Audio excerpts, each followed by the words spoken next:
Matagal nang bilib ang mga Davaoenyo kay Duterte. Sa 2 dekadang pamumuno bilang mayor, naaayos nito ang nooy mala Wild West na lansangan ng Davao City. Tarong rito. Sa oras na ako. Tingnan mo anong oras. Honorable Vice Mayor was then a mayor. Our city achieved several national and international awards. The economy, the peace and order, fight against terrorism, and war against drug are all successful. Ang nagawa sa Davao, nais gawin ni Duterte sa buong bansa. Pero kahit buong bansa na ang pinangangasiwaan, sa Davao pa rin madalas mamalagi si Duterte sa halip sa Malacanang. Mula dito, ginawa ang ilang mahalagang desisyon. Tulad ng pagpili ng mga miyembro ng gabinete at pakikipagpulong sa mga lider ng iba't ibang bansa. Sa Davao City rin sinagawa ang ilang malalaking convention sa lungsod gaya ng pagbubukas ng ASEAN Summit. Nakikita na yung Davao, not just a periphery city before, no, marginalized city, but now an important city. So in fact, nagjo-joke nga no, na ito na daw yung na new capital of the Philippines kasi laging nandito yung presidente. Ang panibagong atensyon sa Davao City ay nagdulot ng mas aktibong lokal na ekonomiya. Tumaas ang bilang ng mga business establishments. Tumaas ang kita. Si Sunny Dominguez, kababata ko to. Sabaw. Since kindergarten, valedictorian yan. Valedictorian. Sa namin sa high school, si Kanier, nasipa ako. Siya patuloy ang valedictorian. Ako napunta ng Digos, Davao del Sur. Utang anak tagal. Na took me 7 years sa high school. Oh, panak may nakabay lang. Sabi ng nanay ko, Rodrigo, ang teacher yun eh. Wala ka nag-ipag-asa mag-75. Tumatama na yan. Basta magkaakyat lang, parang hagdanan niya eh. Kung hindi ka magkailangan na mag-95 malayo, hulog ka ba dyan? Ano lang? Sabi na, so my mother never really, what's sad is that hindi niya ako naabutan sana maging presidente. At tatay ko talagang tagal na namatay. He left this universe. Talagang walang sabi niya hanggang pantalan. Bisaya yan eh. Yung nasa cliche or an idiom in Bisayan. Pag sinabi hanggang pantalan ka lang, ibig sabihin yung kargador ka lang. Kaya tatay ko, ikaw? Oh, hindi kami moment he died. Hindi ko siya magandang relasyon. Hindi siya believe sa akin. Ikaw, pantalan ka lang. Si kargador, gusto mo? Sabi ko, basta bayaran lang ako si kargador. Okay naman yan. Kaya 75. You know ba? Yes, karumit ko man to. Karumit kami sa law school. UP siya, pati ba San Beda ako.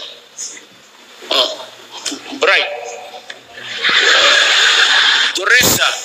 Doon ako napunta sa high school na nandoon si Doresa. Naabutan ko siya. Nauna pa siya graduate sa akin. High school. Ano ba to? Totoo. Doresa siya valedictorian pag-graduate. Puro yan sila valedictorian. Ang defense secretary, John Lorenzana. Alam mo, hindi ko alam yan. Pastor Kibuloy is from doon pinanganak, Cotabato City. Si Delvin assigned on sa, he brought in the second 1 battalion of the Scout Rangers noon. Davao, magulo. Siya, tapos nagkilala kami because I was mayor. Kaya siya, nung naghanap pa ako, valedictorian. Alam mo kung sinasabi sa akin? Pastor Kibuloy. Yan ang valedictorian ng sa PMA year ito. But puro valedictorian, lawyer, good lawyer, si John Esperon. He is my advisor sa national security. Tignan mo ang buhay. Tignan mo ang buhay. Trabante ko lahat.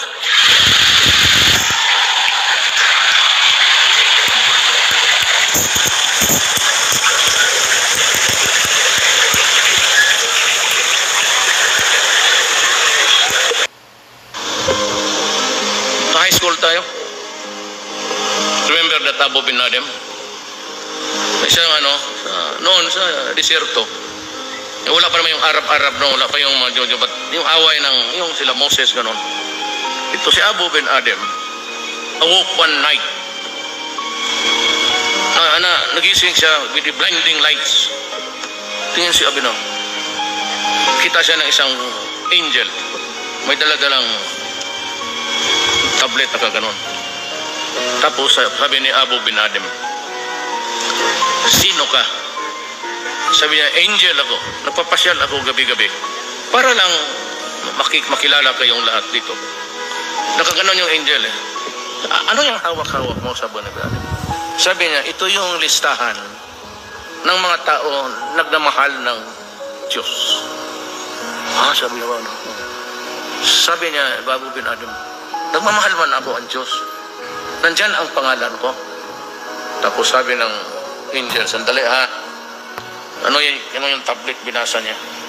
Kukunti pa naman tao, no? Wala. Wala ako nagmamahal ng Diyos. Wala. Sabi ni Abu bin Adem. So, magbalik ka pa ba? Sabi ng anghel, baka. Sabi niya, may listahan kayo na yung nagmamahalala ng kapwa-tao na. Pwede mo ilagay yung pangalan ko doon? Kasi, hindi, ng Diyos, yung kapwa ko tao ko, mahal ko. Sabi ng anghel. Next night, ganoon din, nagising siya, blinding. Sabi ni Abu bin Adem, yun pa rin yung dala mo kagabi? Same tablet? Ang pangalan ko, mayroon kang listahan, dala mo yung listahan na nagmahal ng kapwa-tao. So wala. Yun pa rin nagmamahal ng Diyos. Tapos sabi ni Abu, next question niya, sino yung bago dyan pintura ang pangalan? Sabi ng anghel, ikaw. Ikaw nagmamahal ng kapwa mo tao, automatic ka rin mahal mo ang Diyos at mahal ka ang Diyos.